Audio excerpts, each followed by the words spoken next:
Este canal forma parte de History Hit Network.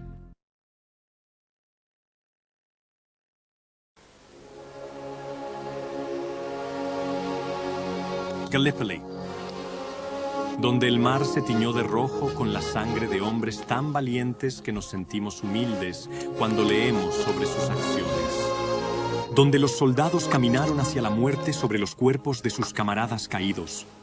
Donde, como tantas veces durante la Gran Guerra, innumerables vidas valientes fueron desperdiciadas sin sentido. Gallipoli, una campaña de más que comenzó con una masacre y terminó con la derrota. Desde este extremo del telescopio histórico, la campaña de Gallipoli de la Gran Guerra parece ser otro ejemplo de hombres valientes enviados a morir en oleadas por una teoría mal concebida. La guerra en el frente occidental en Francia se había estancado en el barro.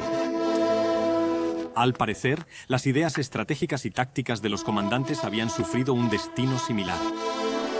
Fue el primer Lord del Almirantazgo, Winston Churchill, quien ideó el plan para atacar la península de Gallipoli.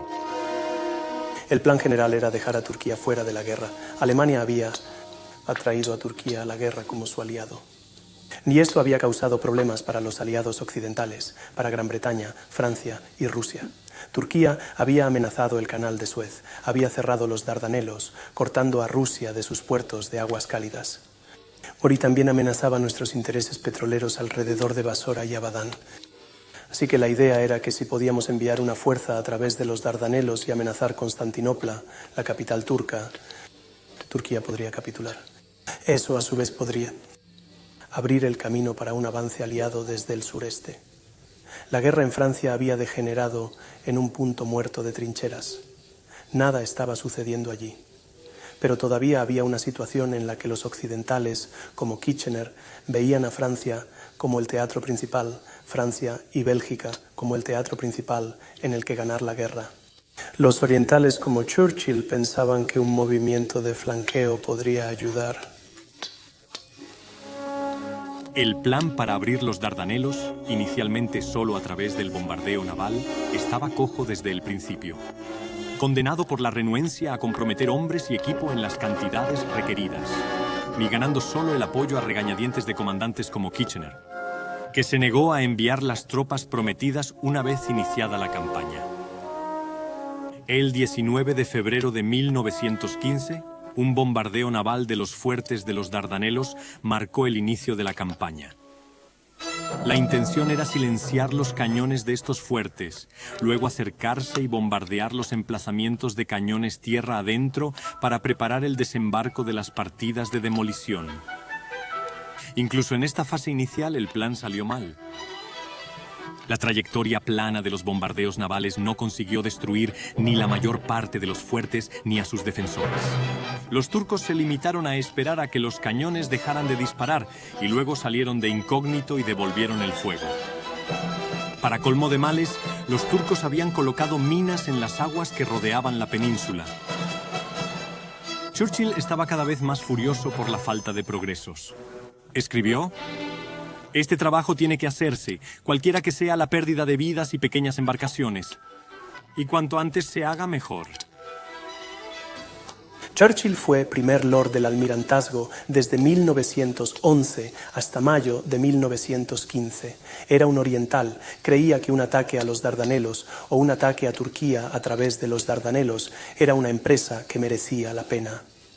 En realidad, se enfrentaba a la sabiduría popular, ya que en 1906 el Estado Mayor había elaborado un informe en el que se concluía que un ataque a Turquía a través de los Dardanelos tenía pocas probabilidades de éxito, incluso si se trataba de un ataque anfibio con el ejército y la marina. Ahora bien, Churchill estaba tan seguro del éxito que incluso permitió que Kitchener le privara del elemento militar del ataque, hasta que fue demasiado tarde, y solo él creía que un ataque naval podría tener éxito. Una decisión que ayudó a poner a Gallipoli firmemente entre las trágicas batallas románticas de la historia. Se tomó por sugerencia de Kitchener, después de que renegó de su decisión de prescindir de la Brigada 29 para el servicio en el este, una decisión que más tarde revocó. Churchill se opuso Pero las tropas australianas y neozelandesas reunidas en Egipto para ser transportadas al frente occidental fueron enviadas en su lugar a Gallipoli, en apoyo de la Armada en caso de que fuera necesario un desembarco.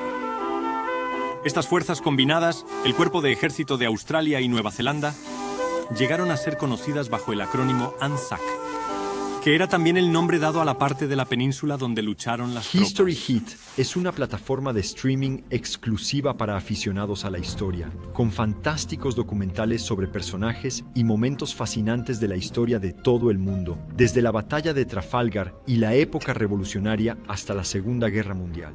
Si busca su próxima dosis de historia militar, este es su servicio. Nos comprometemos a ofrecer a los aficionados a la historia documentales y podcasts galardonados que no encontrará en ningún otro sitio. Regístrese ahora para una prueba gratuita y los fans de historias de guerra obtendrán un 50% de descuento en sus 3 primeros meses. Solo tiene que utilizar el código WARSTORIES al pagar. Su comandante iba a ser el teniente general Sir William Birdwood, y pronto estuvo en desacuerdo con la opinión de Kitchener de que si se necesitaban tropas, solo desempeñarían un papel menor. En su opinión, la Marina por sí sola no podía forzar los Dardanelos. Lamentablemente, y se demostró que tenía razón. Birdwood no fue elegido por Kitchener como comandante en jefe de las operaciones. En su lugar, se nombró al general Sir Ian Hamilton. Hamilton en todo caso sufría de un gran defecto. Era demasiado caballero. Era querido por la gente que servía con él, no solo apreciado. Era divertido, ingenioso, genial. Y muy buena compañía. Pero no tenía el acero para despedir subordinados inútiles. Y sobre todo, estaba demasiado imbuido del concepto de Estado Mayor que había sido adoptado unos años antes por primera vez en el ejército británico, que se mantuvo. En palabras de Helmut von Bethger, el prusiano que realmente lo ideó por primera vez, que el comandante en jefe, después de emitir sus instrucciones operativas iniciales, tiene que formular su plan. Debe dejar la conducción de la batalla a sus subordinados. Y esto es exactamente lo que Hamilton hizo. En Gallipoli, con resultados nefastos. La insuficiencia de la operación de barrido de minas se mostró brutalmente cuando el buque francés, el Bouvet, fue hundido por las minas el 18 de marzo, con la pérdida de todos menos 21 hombres de un total de 700. Incluso Churchill se vio obligado a aceptar que era inevitable un desembarco opuesto para permitir la retirada efectiva de las minas. Lo que realmente ocurrió fue que inicialmente la campaña se había concebido como una campaña exclusivamente naval. Y cuando, después del 18 de marzo, se comprendió que la Marina no sería capaz de llevarlo a cabo por sí sola, de repente surgió la necesidad de una invasión militar. Ahora bien, esto no había sido realmente previsto, por lo que dio lugar a una serie de problemas. En primer lugar, la fuerza que había sido enviada desde Inglaterra no había sido enviada de forma que estuviera inmediatamente preparada para llevar a cabo una invasión contra la costa defendida, por lo que cualquier transporte que saliera tenía que ser completamente reorganizado. El tamaño de la fuerza en sí era aún muy pequeño y las partes que la componían estaban repartidas al azar por todo el Mediterráneo, desde Gibraltar hasta el extremo oriental. Así que obviamente había que reunirlos a todos, y de hecho Kitchener había dicho específicamente que debían reunirse antes de comenzar cualquier operación. Lo que habían decidido hacer era hacer 2 desembarcos simultáneos en el Cabo Helles. En el extremo sur de la península, la 29ª División Británica iba a desembarcar y forzar su camino hacia la meseta Kilitbaje, que realmente protegía las defensas que la Marina estaba tratando de eludir. Al mismo tiempo, los australianos y neozelandeses desembarcarían cerca de Gabe Tepe y avanzarían hacia el flanco norte de la meseta de Kilitbahir. Y así se obtendría este ataque simultáneo en pinza, que con suerte expulsaría a los turcos de la meseta, y luego desde la meseta las fuerzas británicas y australianas tendrían el dominio completo de los Dardanelos. Los desembarcos tendrían lugar en 5 playas de Helles, denominadas S, B, BB, X e Iti, y una en Anzac, al norte de Gabe Tepe, denominada Z. Para distraer a los turcos de los asaltos principales, los franceses fingieron un desembarco en Bulair. Más tarde, se decidió realizar desembarcos adicionales de tropas francesas en Kum-Khel para evitar que los turcos dispararan a las espaldas de los soldados en Sed el Bar. Las tropas se desembarcarían mediante remolcadores, pequeñas embarcaciones arrastradas cerca de la orilla por piquetes o vapores. También se acordó que en Hells se encallaría un buque de carga, el River Clyde, con tropas de la primera oleada, lo que les permitiría salir de los agujeros por 4 puertas fabricadas especialmente y llegar a las playas con mayor rapidez. Un joven de 27 años se salvó de la agonía en la que pronto iban a sumirse los hombres con los que tan fervientemente esperaba luchar. Rupert Brooks murió envenenado en un barco hospital francés un día antes de embarcarse en lo que había descrito como la ambición de mi vida. Una expedición militar contra Constantinopla. En las primeras horas del 25 de abril, una luna brillante iluminaba las aguas alrededor de Gallipoli, mientras irlandeses, australianos, neozelandeses, franceses y británicos llenaban en silencio los remolques y esperaban la orden que los enviaría a través de las olas hacia el infierno y la muerte. La tercera brigada australiana se balanceaba en sus remolques sobre un mar liso como un espejo, a 2,5 millas de Gebe Tepe, mientras la oscuridad se intensificaba. A las 300 horas, una orden de megáfono rasgó el silencio. El desembarco estaba en marcha. Los hombres hacinados en sus botes se vieron burlados por los acontecimientos desde el principio. Los remolques comenzaron a agruparse y a perder sus posiciones. Y el orden de desembarco se alteró por completo. Fue un desastre del que la expedición nunca se recuperó. Poco antes de las 4:30 de la madrugada, las primeras tropas, parte del 9º batallón, estaban en tierra. Justo cuando los hombres corrían desde los botes, los turcos abrieron fuego con sus ametralladoras, fusiles y proyectiles de metralla. Con la llegada de la primera oleada de tropas, la carnicería también estaba en marcha. Nos dieron instrucciones antes de salir de Lemnos que no debíamos disparar un tiro. Teníamos que tomar las posiciones y trincheras turcas a punta de bayoneta. Y nos dieron a cada uno un brazalete blanco para llevar, prendido en uno de nuestros brazos. La orden era que si veíamos a alguien sin un brazalete en la oscuridad, debíamos bayonetarlo. Este fue uno de los mayores errores que cometimos, porque nos convirtió en un blanco perfecto para los turcos en la oscuridad. Recuerdo que el encendedor salió con una carga de unos 5 hombres. Unos minutos más tarde regresó, lleno de nuestros muchachos malheridos. Tuvimos que vadear hasta la orilla, yo llevando una ametralladora Vickers sobre mis hombros. Cuando llegué cerca de la playa, me caí sobre un cable trampa que los turcos habían puesto en el mar precisamente con ese fin. Casi todos los fusiles eran inútiles una vez que habían estado en el agua de mar. La orilla estaba llena de muertos y heridos. Había docenas de tipos allí, que nunca salieron del agua. Para los turcos, el desembarco no podría haber sido más ventajoso si lo hubieran planeado ellos mismos. Muchos de los hombres, estáticos en sus remolques, murieron antes de entrar en el mar. Otros, al saltar a aguas profundas, perdieron sus mochilas, fusiles, palas y municiones. Una vez en las playas, los oficiales y suboficiales se separaron de sus hombres. Los soldados, algunos ignorando sensatamente las órdenes de formar en pelotones bajo la fulminante tormenta de fuego, empujaron hacia el interior tan rápido como pudieron.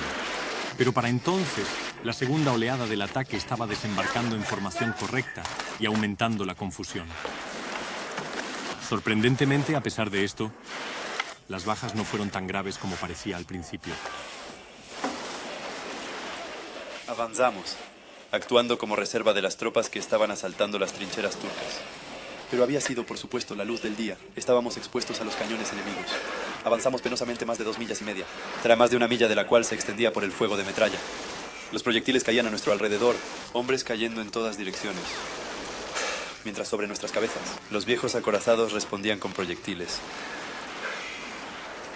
Muchos de los heridos se habían arrastrado bajo esos arbustos, pensando en un frenesí de dolor que nos protegerían. En lugar de eso, murieron quemados. A veces más allá de todo reconocimiento. Pero la pesadilla acababa de empezar. Y antes del final del día, la mayoría de los barcos hospitales estaban llenos de heridos. Pero se les había ordenado permanecer en el lugar durante 48 horas y las heridas se putrefactaban antes de que se pudiera obtener una cirugía adecuada.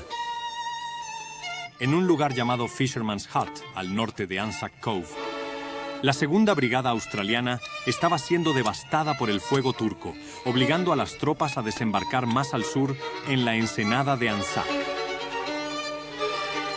Los capitanes de playa navales y los oficiales militares de desembarco inexplicablemente no llegaron a tierra hasta las 10 de la mañana, dejando a los hombres dispersos a lo largo de amplias zonas sin órdenes apropiadas. Tampoco se había desembarcado artillería.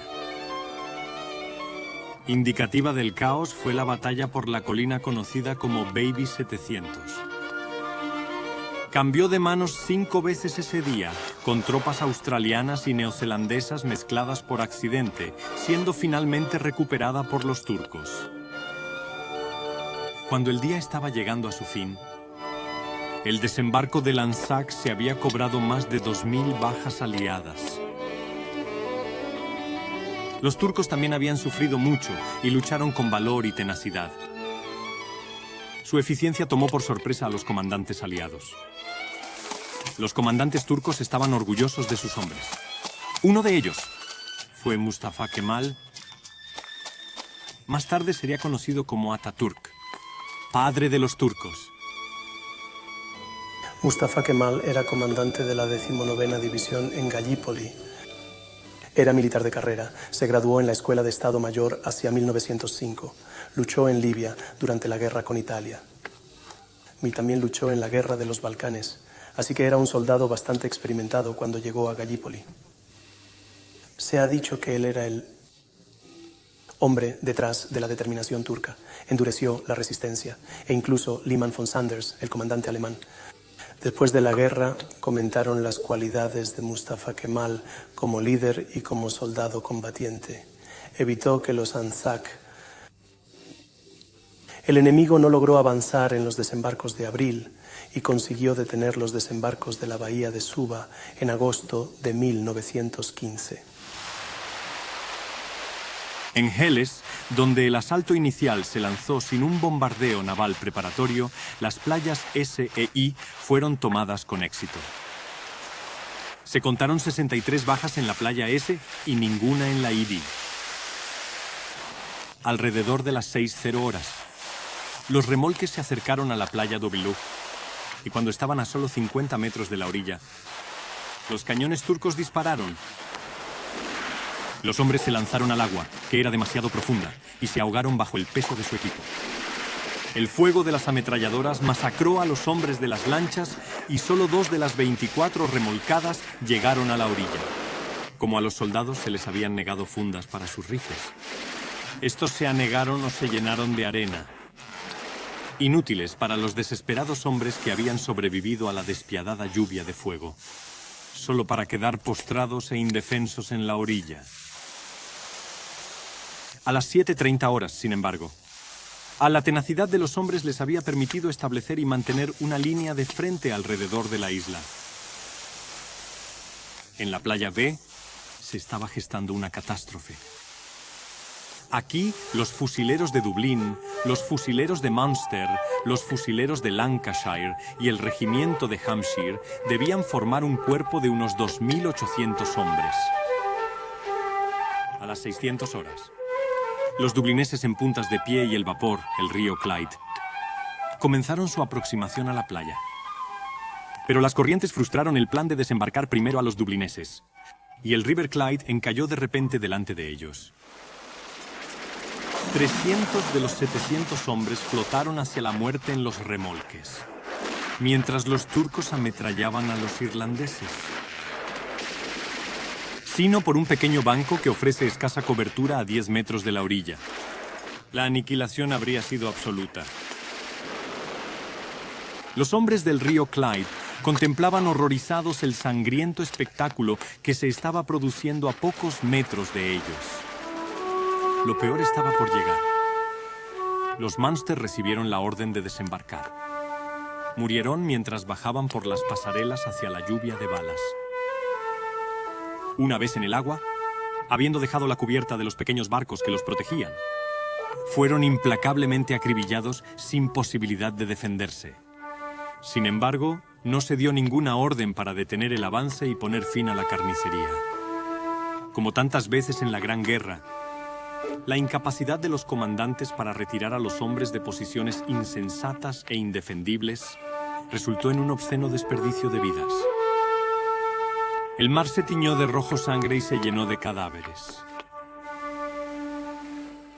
Los desembarcos reales, sino muy pronto siguieron su curso. Se agotaron realmente a finales del 25-26 de abril y las posiciones que las tropas, tanto en Gap Tepe, donde los australianos desembarcaron, más tarde conocido como Anzac, y en el Cabo Helles, eran muy pobres. Se encontraron realmente atrapados en zonas estrechas de pequeñas cabezas de playa y era desesperadamente importante que trataran de avanzar. Ahora, en Helles, esto dio lugar a una serie de intercambios desde realmente el 26-27 de abril en adelante hasta el final de la segunda semana de mayo. En cada etapa, lo que los británicos estaban tratando de hacer era avanzar su línea hacia el pueblo de Krithia. Krithia se encontraba en la ladera inferior de la colina de Achibaba, que se convirtió en el objetivo inicial y se había fijado como objetivo inicial para el 25 de abril. Así que lo primero que tenían que hacer era llegar a esta colina para poder descargar, reorganizarse y avanzar desde esa posición. Desafortunadamente, lo que ocurrió allí, y lo mismo ocurrió realmente en Anzac, fue que en cada etapa en la que trataron de avanzar, las tropas británicas se encontraron con defensas turcas reforzadas. Los británicos tenían un número muy limitado de tropas para hacer el desembarco, realmente insuficiente. Lo que necesitaban era una segunda oleada de tropas para moverse a través de los que habían hecho la cabeza de playa y luego continuar con el impulso a través de los próximos días. No estaban disponibles. Por ahora, Kitchener parecía querer sacar a sus tropas del punto muerto en Gallipoli, pero sabía que era políticamente imposible hacerlo.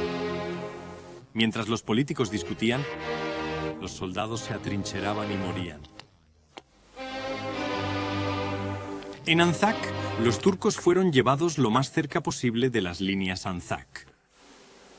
Estas no eran continuas, y la horrenda situación de los hombres no era más evidente que en Queen's Post, donde 5 metros por detrás de la trinchera aliada había una caída vertical, y a pocos metros al frente estaban las trincheras turcas. Sin embargo, a mediados de mayo, los turcos habían sufrido 14.0 bajas a manos de los Anzacs. El 19 de mayo, los turcos intentaron romper el estancamiento con un asalto masivo y el número de turcos heridos o muertos, unos 10.0 en total, muestra la magnitud del ataque. Al día siguiente, el hedor de los cadáveres pudriéndose bajo el sol abrasador en tierra de nadie se sumó a las penurias de la vida en las trincheras. Un armisticio de 9 horas fue arreglado por Kemal Bey entre Hamilton y el comandante alemán a cargo de la defensa turca de los Dardanelos, Otto Liman von Sanders, para permitir el entierro de los caídos. Von Sanders, o Liman von Sanders, para darle su nombre correcto, era un excelente soldado. Eatir había sido descartado para el alto mando en el ejército prusiano. Sí, probablemente estaba decepcionado porque no le habían dado un cuerpo en Europa para poder luchar contra los franceses o los rusos. Pero encontró su verdadero métier como comandante en Turquía, de este gran ejército que realmente creó con sus hombres. Uno solo tiene que mirar a la cara para ver que se trata de un maestro cool type, tranquilo, honesto y directo. El tipo de hombre al que cualquiera consideraría un privilegio servir. Pove y los turcos pronto descubrieron que era un capataz muy duro, pero que valía la pena servirle. Hubo un último ataque a gran escala de los turcos en Anzac el 29 de junio. Después de eso, la guerra de trincheras, con su interminable excavación y la muerte instantánea por bala de francotirador para los incautos, era la norma, provocando aburrimiento y minando la energía. En Helles la situación general no era mejor. Los combates fueron continuos hasta el 8 de mayo.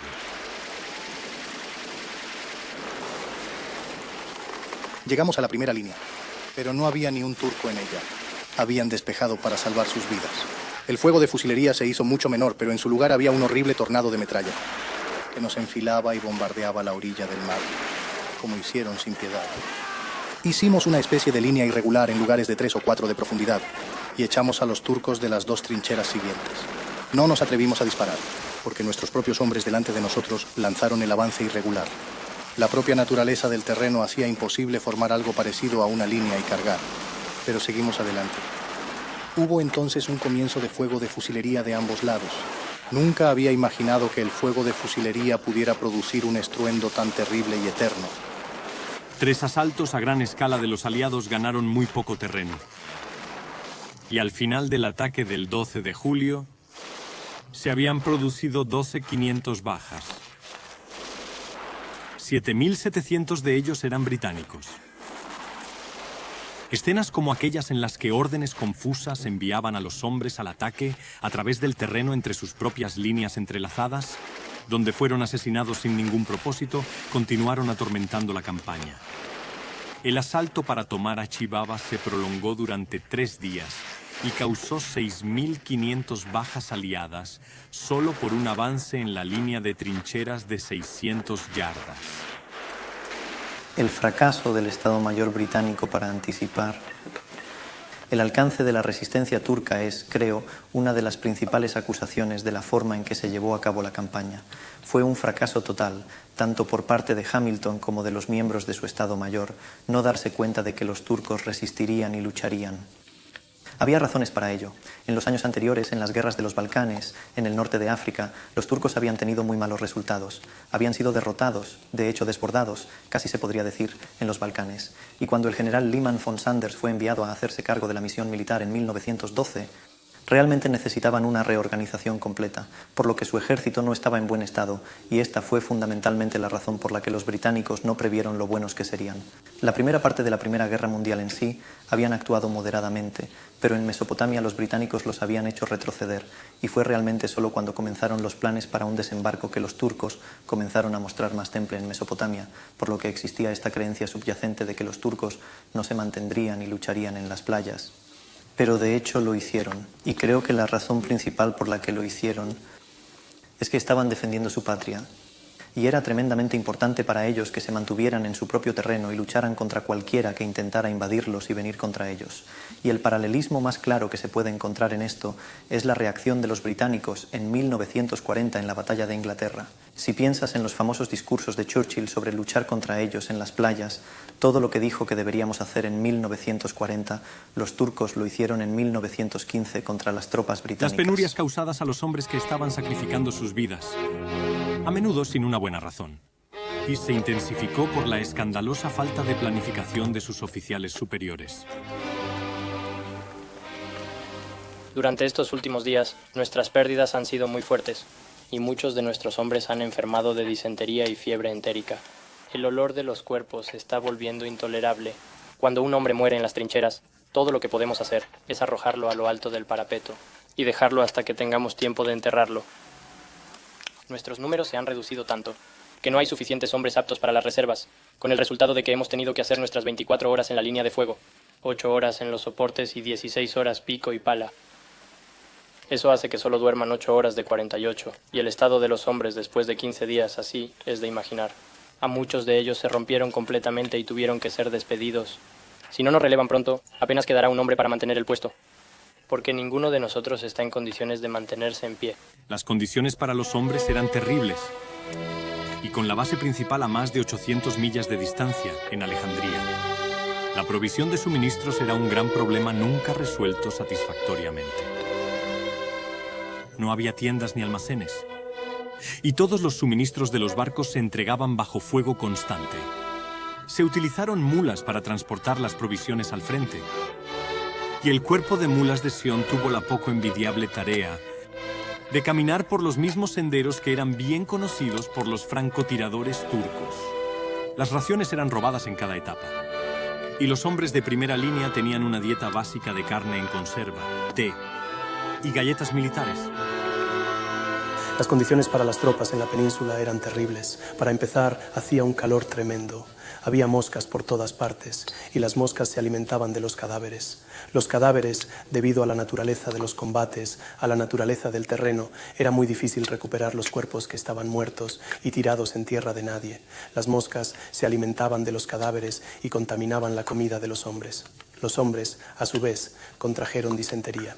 Y luego las moscas se alimentaron de nuevo de los excrementos que, a su vez, contaminaba aún más la comida de los hombres. Por lo tanto, las enfermedades eran moneda corriente. La gente tenía llagas. Además de la disentería, había malaria y paratifoidea. Por lo tanto, las fuerzas de combate en Gallipoli muy pronto perdieron su eficiencia. Había, obviamente, una terrible escasez de agua. Todo tenía que ser traído a la península desde el continente griego. Escasez de agua, escasez de alimentos o variedad de alimentos. Los soldados vivían principalmente de carne y galletas. Y en ese tipo de calor, la carne se degeneró en un líquido. Las galletas eran absolutamente duras, como una roca. He visto algunos fragmentos de galleta que fueron traídos de la península en la década de 1970 por alguien que visitó el campo de batalla. Ahora no habían sido comidos por la fauna en la península. Entonces, ¿cómo pudieron comerlas las tropas? La deserción era difícilmente una posibilidad en Gallipoli. Pero el suicidio o heridas autoinfligidas eran... Y algunos de los jóvenes soldados estaban tentados por cualquiera de las dos opciones. Durante todo el verano, Helles había visto la mayor parte de los combates. Pero Hamilton estaba convencido de que la mejor oportunidad para romper el estancamiento existía en Anzac. Sin embargo, su confianza no estaba respaldada por la claridad general de objetivos y el compromiso de nadie más. Una vez que se había decidido iniciar una ofensiva en las costas de Anzac, el escenario estaba preparado para otro fracaso espectacular. No por culpa de los valientes hombres que lucharon hasta su último aliento bajo comandantes, muchos de los cuales hicieron poco para merecer su galante lealtad. La tragedia del asalto a la bahía de Suvla es uno de los hitos terribles de la historia militar. Hamilton se dio cuenta de que excelentes comandantes en el campo eran esenciales. Un hecho obvio que parecía escapar a Kitchener, cuya obstinación dio lugar a que un oficial muy respetado pero retirado, el teniente general Sir Frederick Stopford, fuera puesto al mando. Una elección que tuvo los efectos que Hamilton temía con razón, pero que hizo poco por evitar. Para agravar la lamentable falta de preparación, Kitchener se negó a suministrar más obuses a las fuerzas de Gallipoli, armas vitales para apoyar los ataques de trinchera. El secretismo paranoico incluso negó a los batallones el conocimiento de su parte en un asalto a gran escala, la misma noche en que iba a tener lugar, privándoles así de una preparación vital. La reacción ciertamente en Gran Bretaña a los acontecimientos que se desarrollaron en Gallipoli fue muy variada. Se tardó bastante tiempo en comprender todas las implicaciones de lo que estaba sucediendo. Gallipoli estaba muy lejos. El correo tardó mucho en volver. El correo fue censurado. Así que las únicas impresiones reales que se obtenían eran de los informes de los periódicos. Y los informes de los periódicos eran necesariamente muy optimistas sobre lo que había estado sucediendo, a pesar de que no eran necesariamente así en las circunstancias reales. Pero la gente en casa comenzó a recibir informes de lo que había estado sucediendo y creo que mucha gente se habría sorprendido mucho de que estuviéramos involucrados en esta área, después de haber visto tal vez la participación naval y luego encontrar que había esta campaña militar emprendida. Creo que se habrían sentido decepcionados por la lentitud de los avances y por el hecho de que cada vez se incorporasen más tropas a la campaña.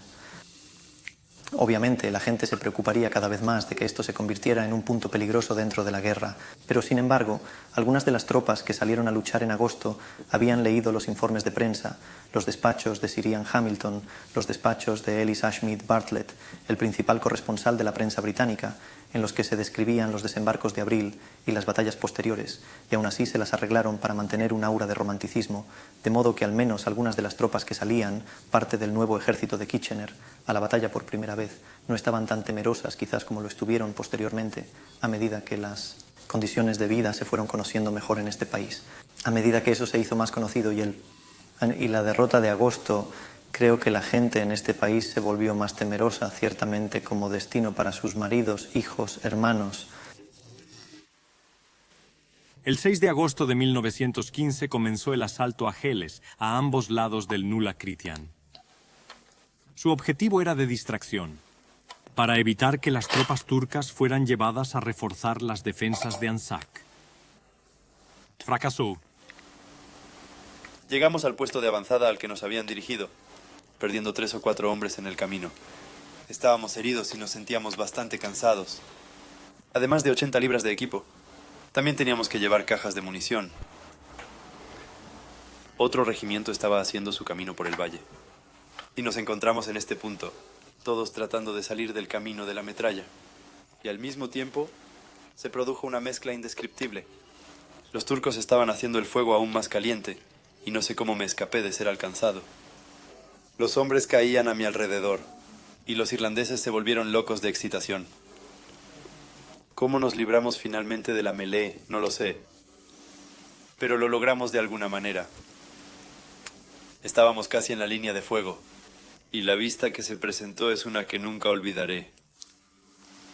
Había muertos y heridos tirados por todas partes, y los heridos eran tan numerosos que había sido imposible hacerles frente, y muchos llevaban allí varios días. Como antes, el bombardeo inicial fue ineficaz, y cuando después de 1 hora y media la infantería entró en acción, alcanzando realmente la línea del frente turco, los contraataques fueron brutales y abrumadores. 2000 bajas en 1 hora, y ni una pulgada de terreno ganado. Más tarde ese día, el teniente Guigedes se negó a enviar a sus hombres a una muerte segura, desobedeciendo las órdenes de hacerlo. Un acto encomiable y valiente. Liman von Sanders fue confirmado en su opinión de la naturaleza segura de sus defensas de Helles, y ordenó enviar tropas a Anzac. Toda la empresa de Kritia había sido otra pérdida inútil de tiempo y vidas.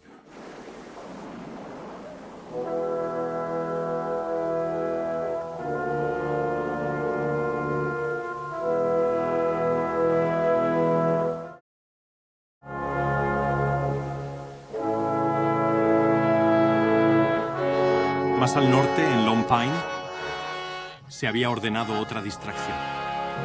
La primera división australiana había sido asignada a una tarea llena de indecible horror.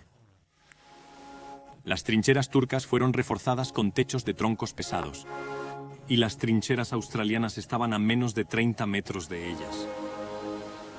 Desde ellas, a las 5:30 de la tarde, la primera división salió bajo el mortífero fuego turco, para lanzarse hacia las primeras líneas enemigas.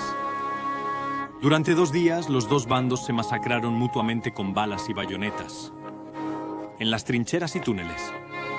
El éxito manchado de sangre fue finalmente para los australianos. Creo que su papel es, en particular la infantería australiana, se resume mejor en el comentario de un oficial británico desconocido, que los vio en acción y dijo que el soldado de infantería australiano es lo más valiente que Dios puso en esta tierra. Eso describe realmente el tremendo arrojo de los australianos y los neozelandeses en la batalla. ¿Por qué actuaban con tanto brío? Supongo que básicamente por su modo de vida en casa. Todos ellos eran hombres, casi en su totalidad hombres de origen británico. De hecho, más del 30% habían nacido en las Islas Británicas y habían emigrado. Cuando la convocatoria de voluntarios para la Fuerza Imperial Australiana, se publicó en septiembre de 1914, hubo prisa por alistarse porque el cartel de reclutamiento decía viaje gratis a Europa y 7 y 6 al día. Así que dijeron, ¡wupi! Podemos ir y ver a la familia de nuevo, y luchar contra los hunos en Flandes, etc. Pero fueron sacados de los barcos, por supuesto, en Egipto, por instrucciones de Churchill, porque había una amenaza para el canal de Suez. Desde la dirección de Palestina, los turcos. Y también porque Churchill ya estaba empezando a pensar en reunir tropas para una fuerza expedicionaria para capturar Constantinopla. Ahora la forma de vida en Australia era libre y fácil. No era inolvidable.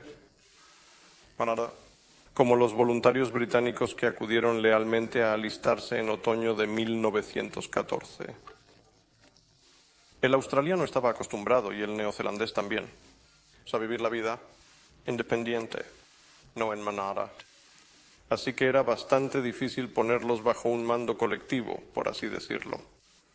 Estaban muy en forma. Eran agresivos. Tenían un enorme sentido de comunidad y compañerismo. Estaban al lado de sus compañeros en las buenas y en las malas. A los oficiales convencionales británicos en Alejandría y El Cairo les parecían una turba indisciplinada, porque no saludaban fácilmente. Se comportaban con estridencia porque por primera vez en su vida les habían soltado la correa. Eran nuevos en un mundo nuevo, por así decirlo. Pero eran un excelente material de combate. Más al norte aún, en el Nek, los australianos habían sido enviados una vez más sin sentido a una carrera hacia la muerte, ordenados por oficiales británicos incompetentes para atacar directamente a la enorme potencia de fuego de los turcos. Ninguno de ellos tenía posibilidades de sobrevivir. En todos los casos, los ataques se ordenaron a la ligera y se llevaron a cabo sin método. No se escucha a los hombres sobre el terreno cuando señalan los pasos que hay que dar antes de emprender una tarea especial. Los turcos han avistado sus trincheras muy astutamente, y a menudo es inútil atacar una antes de haber tomado otra. Los turcos se atrincheran como topos y preparan una línea tras otra para la defensa, 7 u 8 detrás de la otra. La gran dificultad estriba en realizar ataques y apoyarlos. Las trincheras se congestionan, los cables telefónicos se cortan por la metralla y todo el espectáculo se descontrola. Casi siempre los ataques los realizan los hombres de las trincheras y no las tropas frescas. Los hombres permanecen demasiado tiempo en las trincheras, se quedan estupefactos después de 5 días. Todo parece muy aficionado, pero supongo que no se puede evitar. La idea es siempre terminar con prisa y no tener en cuenta las pérdidas.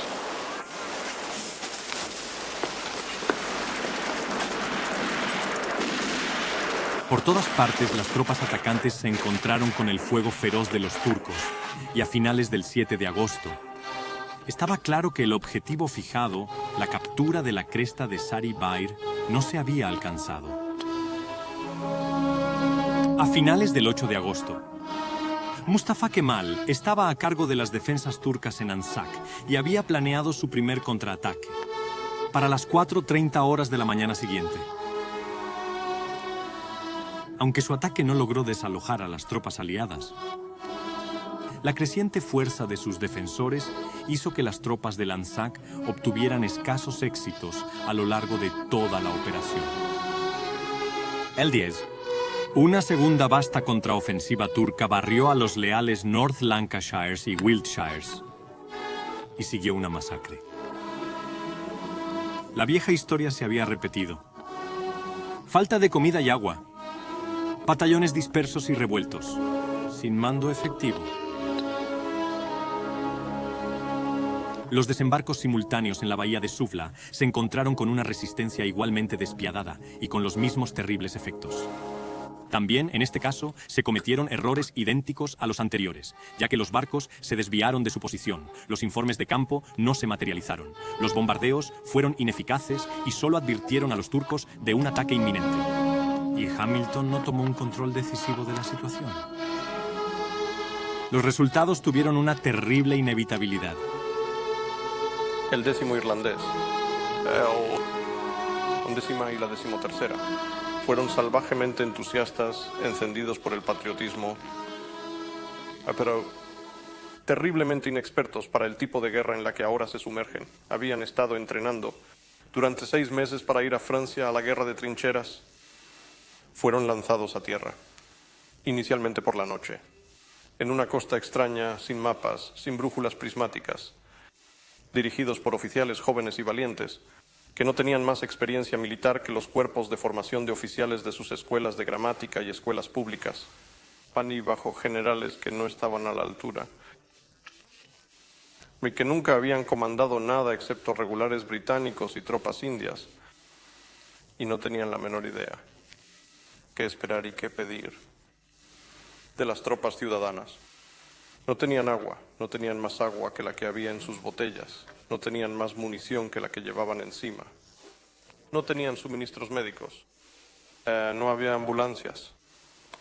Era una catástrofe absoluta y los generales no hacían más que dar palos de ciego, no pudieron seguir adelante y pasaron 36 horas antes de que algo realmente sucediera. Y cuando la primera de estas unidades llegó a la Tierra Alta, que se supone que han alcanzado en 12 horas, los turcos les habían ganado por 20 minutos. Y fue por 20 minutos que esa campaña se perdió. A partir de entonces, Suvla se convirtió en una pesadilla. Y las batallas posteriores fueron horrendas. El matorral se incendió, incinerando a los heridos que yacían allí. Y la gente, hasta sus últimos días, recordaría el crepitar de las llamas y los gritos de los hombres heridos. Y las explosiones cuando la munición de sus bolsas estallaba y las llamas los envolvían. Fue una pesadilla. Y una compañía entera de los Norfolks, la quinta Norfolks, reclutada en la finca Sandringham del Rey, desapareció sin dejar rastro. Sus cuerpos no se encontraron hasta 1918, en lo profundo de las líneas turcas donde habían luchado hasta el final. El 21 de agosto, la batalla de Gallipoli había terminado. La probabilidad y las dificultades extremas de una campaña de invierno comenzaron a centrar las mentes en Londres en poner fin al estancamiento, por una evacuación a gran escala. Hamilton se enfadó mucho por tales comentarios y replicó que si se iba a proceder a la evacuación, habría que tener en cuenta pérdidas de hasta el 50%. Y fue relevado del mando de la Fuerza Expedicionaria del Mediterráneo el 15 de octubre. Una vez ordenada la evacuación, a principios de diciembre, los planes estaban muy avanzados y comenzaron, durante un periodo de 10 días, a agotar aún más las reservas. Comenzaron a reducir el número de hombres a lo que consideraban el mínimo con el que realmente podrían arreglárselas si la evacuación se retrasaba por el clima, y así se llevaron. Para preservar la apariencia de normalidad, empezaron a hacer cosas como quitar montones de cajas del interior y dejar el armazón de las cajas exactamente del mismo tamaño. Dejaron tiendas levantadas, aunque estuvieran vacías. Dejaban montones de cosas. Los vagones de racionamiento vacíos llevaban las raciones hasta la línea, aunque no hubiera nadie, para que todo siguiera aparentemente normal. Y luego finalmente llegaron al punto en que, durante 2 noches, retirarían el resto de la fuerza, pero si se hubieran quedado allí, se juzgaba que eran suficientes para seguir defendiéndose. En esas 2 noches, el primer lote fue retirado, y luego el mismo tamaño de lote fue retirado en la segunda noche, tanto en Anzac como en Suvla, y este plan se puso en práctica con mucho éxito, y de hecho, var el número normal de bajas que se produjeron en cualquier noche. No se atribuyeron bajas específicas a la evacuación. Como último acto de indecisión, las tropas restantes habían sido cruelmente abandonadas a languidecer en la inmundicia de las trincheras en extremos insoportables de calor sofocante y nieve helada durante 5 meses después del final de la batalla definitiva de Gallipoli. No hasta el 28 de diciembre recibió el nuevo jefe del Estado Mayor Imperial la confirmación de que Geles también podía ser evacuada. El enemigo estaba excepcionalmente tranquilo. Un hecho que despertó sospechas. Cada uno de nosotros recibió una tarjeta con el horario exacto y un mapa para su salida y ruta. El mal tiempo comenzó a amenazar y un fuerte viento comenzó a soplar. El aire de la noche se había vuelto helado y nuestro pequeño grupo de vigilantes no tenía ni abrigos ni mantas para calentarnos. Nos parecía increíble que la evacuación estuviera en marcha detrás de nosotros. Tan silenciosos eran todos los movimientos. Durante los últimos días, muchos de nosotros habíamos visitado tumbas de camaradas para una última mirada, una lágrima o una oración. Entonces comenzó un momento angustioso. Durante más de 4 largas horas, unos 50 de nosotros sostuvimos un frente que debería haber sido sostenido por más de una brigada. Se sentía la quietud. Las otras noches habíamos podido pasear por las trincheras e hilar y fumar con los compañeros, pero ahora largos tramos estaban desiertos. 2 tabletas de morfina. Debían colocarse bajo la lengua de un herido antes de abandonarlo, pero las cosas tenían que ser muy graves para que alguien dejara atrás a un compañero herido. Los últimos 10 minutos parecieron aún más largos. Escuchamos a nuestros vigilantes para ver si seguían haciendo tic-tac. 5 hombres donde debería estar una brigada. Ahora unos disparos crujen en la distancia. Los arbustos achaparrados parecen enemigos que se arrastran hacia nosotros. Hemos bajado a una trinchera. Y ahora, por fin, Es nuestro turno.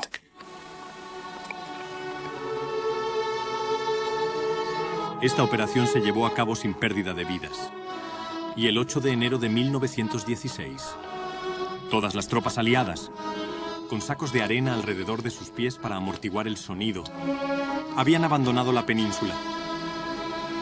La campaña, que había comenzado con un bombardeo a medias, terminó con un susurro. Solo las tropas merecían algún elogio por sus acciones.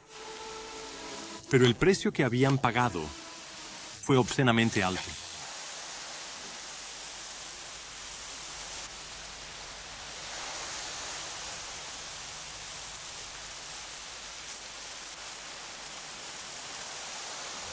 Yo soy el enemigo que mataste, amigo mío. Te conocí en este banquillo, por lo que frunciste el ceño ayer a través de mí mientras pinchabas y matabas. Me defendí. Ay, pero mis manos estaban aborrecidas y frías. Durmamos ahora.